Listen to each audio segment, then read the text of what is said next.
What's up, guys? Clouded Journey here, and this is Batman Beyond.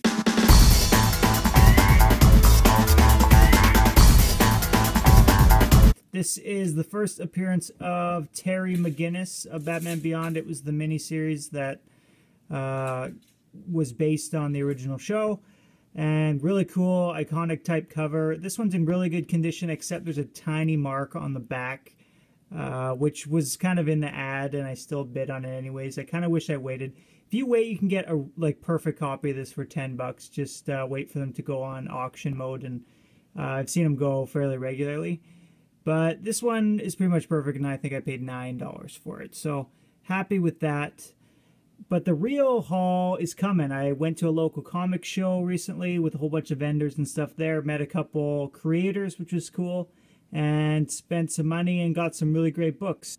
One thing I wanted to do at the comic show, if you watched my other video, was hopefully get my books CBC Est, which is the comic book certification service, which is kind of a newer company that was created by the same guy who made CGC. So hopefully a second alternative will be nice for balancing out the grading business and being able to get a little bit of competition and maybe a better price on some of these books. So I was really excited to get some of my books graded, but they didn't end up coming, even though it was advertised that they were going to be there. So it was pretty disappointing because that was one of the big reasons I wanted to go there.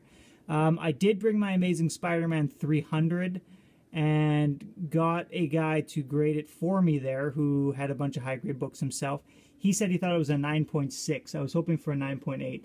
He thought he saw maybe a little mark on the bottom. So it could be one of those ones where, depending on what day you send it in, it goes for the grade. But unfortunately, I was hoping to show off some newly graded books and stuff in the video, but there won't be any of those. But I still got some really nice stealth buys. I got some nice keys, and I filled a few holes there. So here we go. I'll show you what I got. Stealth buys.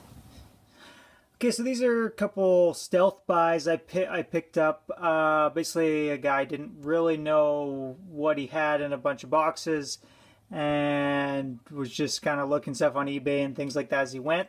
So I guess none of these are really, really expensive books they got for a killer deal. But Infinity Gauntlet #1, you know it's going to be going up in value as they continue to develop this story. With the success of Guardians of the Galaxy, they're, I'm sure, going to continue to develop all this Thanos stuff, even though I thought Thanos is like the worst part of that movie. He looked really stupid, and I just don't care about that character. They made him too mysterious. He's just sort of a background powerful guy. I'd like to see them really develop him as like a threat where you see just how scary he is. You kind of just look at him like this ridiculous space monkey, and I don't know, you don't have a lot of fear for him. So it'd be nice to see them develop him a bit better. But Infinity Gauntlet #1, near mint. I got all these books for $15. Secret Wars #1 and #2 in great shape. So I have #8, the first black suit or whatever, but want to get this whole series and read it. And Wolverine #10, which is the first meeting of Sabretooth and Wolverine. So that's a hard book to find. It's almost always gone when you look through bins at Wolverine stuff. So all those books for $15, so pretty solid. Let's fire this one in there too. This is Booster Gold #1. I've been looking for this for a while and it's always gone. He's one of the few characters I really like of DC. I don't love a lot of DC characters, but Booster Gold is pretty sweet, and I feel like he could be a lot of fun seeing on the big screen or something like that. Showing up maybe in a future Justice League type movie. I think he'd actually be a really good character to throw in there. What else? Oh, so I got that for $2. It's not really a stealth buy, I guess. Amazing Spider-Man 611. It was priced out at $12. I bought it with a bunch of other stuff, and I'd say I got it for about $8. So really nice price on that, because that goes from 15 to 20, $25 every once in a while. I don't know if it's going to stay that hot. I don't think Deadpool's as hot as he once was. What else? How about this guy?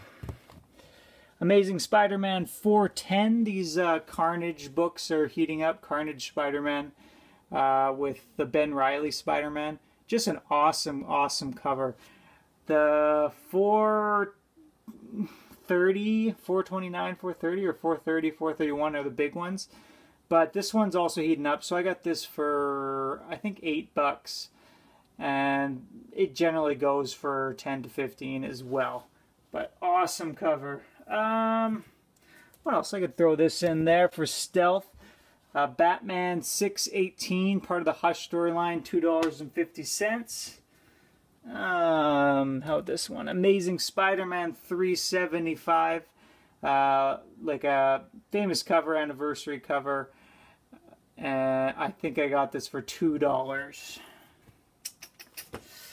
Another one here. I can't remember what I spent on this, but not much. I think it was $3 for it the most. But Amazing Spider-Man 323 McFarlane Captain America cover. Just love Captain America's look on this. I think McFarlane does a great job. Just really accentuates the bulge there, which, you know, Captain America's obviously got, he's a super soldier. He's going to have super bulge as well. Oh, I got the trifecta happening. This is the J. Scott Campbell triple play. Amazing Spider-Man #1, Superior Spider-Man 31, and Spider-Man 2099 #1. Awesome group cover shot, and it's really nice when it's not 15 covers for one book that make up the whole picture, but it's 3 separate books at least they get to get put together. So I already had that Amazing Spider-Man #1, but I decided to pick up the other 2. They were $3 each at the con thing I was at, so I think well worth the money. I really like J. Scott Campbell. He makes some very sexy ladies, yes, we all know, but I think his Spider-Man is just gorgeous too. Like, I'd say Spider-Man is sexier than some of his Mary Jane and Black Cat covers, but that's just me. I got some really nice $1 comics here. That's Watchmen #7 for $1. I don't own any of these Watchmen books, so very excited to get one of these. These go for about $100 for everything. So, Rye #0, first appearance of Bloodshot, and just probably, I would say, the best Valiant cover that I know of. Just an awesome, awesome, beautiful, iconic cover for Valiant. Lock and Key Omega #2. Frank Miller's Ronin, book 3, $1. Amazing Spider-Man. Anytime you can get Amazing Spider-Man for $1, I say you should grab it. This is $3.96 with Daredevil's hideous costume. He's blind, right? Clearly he doesn't know how to dress. The always popular She-Dr. Octopus. Amazing Spider-Man 406. Army at Love #2, #1, and #3. So that's a Vertigo. It's kind of a military satire type book. Kind of cool. Umbrella Academy #1.